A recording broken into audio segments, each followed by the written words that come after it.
कभी ऐसा लगा है कि किसी खास मंदिर में जाते ही एक अलग सी वाइब आती है, एक शांति सी या कोई एनर्जी? हाँ बिल्कुल। या जैसे किसी बहुत पुराने पेड़ को हाथ लगाएं तो एक अजीब सा कंपन सा महसूस होता है। हाँ हाँ, वही।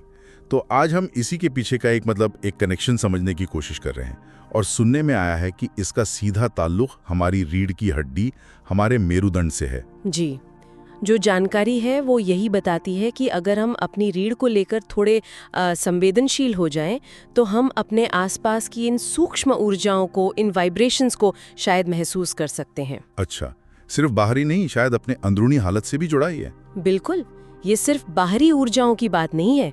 आप देखिए, हमारी भावनाएं भी तो हमारी रीढ़ की हड्डी की पोजीशन से जुड़ी हैं। अरे हाँ, जैसे दुख में हम कैसे झुक जाते हैं। हाँ, और खुशी या गर्व में एकदम तन कर सीधे होकर बैठते हैं। सही कहा, ये तो हम रोज देखते हैं। पर इसे आध्यात्मिक नजरिए से कैसे देखते हैं? देखिए, कुछ परंपराओं में इसे आध्यात्मिकता की पहली सीढ़ी जैसा माना गया है। यंत्र, मंत्र, तंत्र, इन सबसे भी पहले का स्टेप। पहली सीढ़ी क्यों? क्योंकि रीढ़ की हड्डी वो सिर्फ एक ढांचा नहीं है, ये हमारे पूरे नर्वस सिस्टम का, तंत्र का मेन हाईवे है, आप कह सकती हैं। Main highway. अच्छा, सोचिए, कोई भी सिग्नल है ना, कहीं चोट लगे या कोई चीज छुए तो वो सिग्नल शरीर से इसी रीढ़ की हड्डी के जरिए दिमाग तक जाता है। हाँ बिल्कुल। और फिर दिमाग से जो रिएक्शन आता है वो भी इसी रास्ते से वापस आता है। ये मेन रूट है। एक तरह का कम्युनिकेशन हब हो गया ये तो। सही कहा। और इससे भी गहरा जुड़ाव है। जैसे योगिक परंपराओं में कुंडलिनी की बात होती है। हाँ। वो आध्यात्मिक ऊर्जा जो रीढ़ के निचले हिस्से में मानी जाती है। हाँ, सुना है।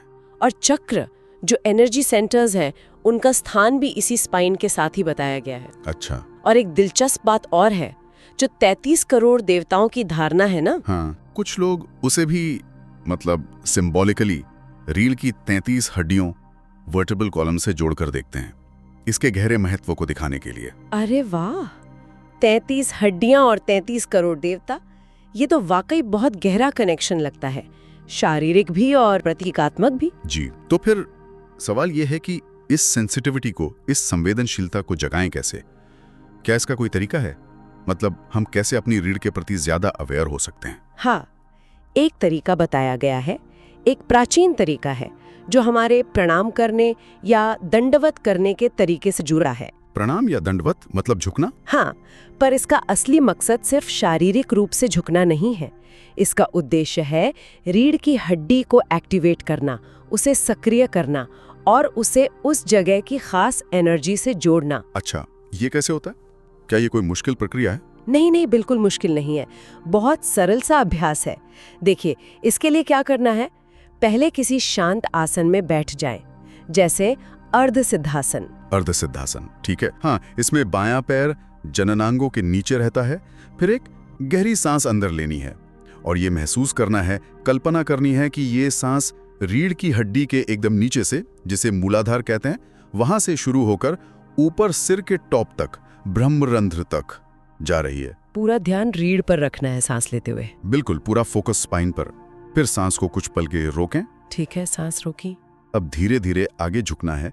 कोशिश करनी है कि माथा जमीन से लग जाए। हाथ आप आगे फैला सकते हैं या नमस्कार मुद्रा में छाती के पास रख सकते हैं। अच्छा, झुकते जाना है धीरे धीरे। हाँ, और नीचे झुकते हुए सांस को धीरे धीरे बाहर छोड़ना है। ओके, झुकते हुए सांस बाहर। फिर सांस लेते हुए वैसे ही धीरे धीरे वापस सीधी पोजीशन में आ जाना है। ठीक है, और इसे कितनी बार करना है? बस 3 बार। इस पूरी प्रक्रिया को सिर्फ 3 बार दोहराना है, बस 3 बार। और ये रोज का मुश्किल से 2-3 मिनट का अभ्यास। क्या ये वाकई हमारी रीढ़ को इतना संवेदनशील बना सकता है कि हम ये बाहरी कंपन वगैरह महसूस करने लगे? हाँ, ऐसा ही बताया गया है। और इसे रोज सुबह नहाकर खाली पेट करना सबसे अच्छा माना जाता है। रोज सुबह खाली पेट? जी, और नियमित अभ्यास से धीरे धीरे रीढ़ की हड्डी में वो सेंसिटिविटी बढ़ सकती है। अब अनुभव सबके अपने अपने होंगे, है ना? हाँ बिल्कुल। हो सकता है किसी को अलग अलग जगहों पर, मंदिरों में या कहीं और, अलग अलग तरह की वाइब्रेशन महसूस हो, या किसी को दोनों भौहों के बीच जो आज्ञा चक्र का स्थान है वहाँ हल्की झुनझुनी या दबाव जैसा महसूस हो। ये बहुत व्यक्तिगत अनुभव होंगे। ये तो खुद करके ही पता चलेगा। बिल्कुल। बस एक बात का ध्यान रखना जरूरी है, महिलाओं को मासिक धर्म या गर्भावस्था के दौरान ये अभ्यास ना करने की सलाह दी जाती है। अच्छा, ये जरूरी जानकारी है। क्यों? क्योंकि इसमें ऊर्जा का प्रवाह ऊपर की तरफ केंद्रित होता है और उन अवस्थाओं में ये शायद ठीक ना हो। समझ गया। तो कुल मिलाकर बात यह है कि हमारी रीढ़ की हड्डी सिर्फ हमें सीधा रखने वाली हड्डी नहीं है, ये एक तरह का एंटेना भी हो सकती है, बाहरी दुनिया की सूक्ष्म ऊर्जाओं को महसूस करने का। बिल्कुल सही, एक शक्तिशाली एंटेना। ये अभ्यास हमें सिर्फ बाहरी दुनिया से नहीं बल्कि अपनी गहरी आंतरिक संवेदनशीलता से भी जोड़ सकता है। सोचिए जरा, अगर हम अपनी रीढ़ के जरिए अपने आसपास की दुनिया और अपने अंदर की फीलिंग्स के प्रति इतने जागरूक हो जाएं, तो हमारा अनुभव कितना गहरा हो सकता है। हाँ, ये तो सोचने वाली बात है। शायद असली कनेक्शन यहीं से शुरू होता है, अंदर की जागरूकता से बाहर के अनुभव तक। बिल्कुल। तो ये सवाल अपने साथ लेकर जाइएगा कि आपकी अपनी रीढ़ आपके लिए क्या नए रहस्य खोल सकती है, क्या अनुभव करा सकती है। जरूर। इस जानकारी के लिए बहुत बहुत शुक्रिया। आज कुछ नया सोचने को मिला।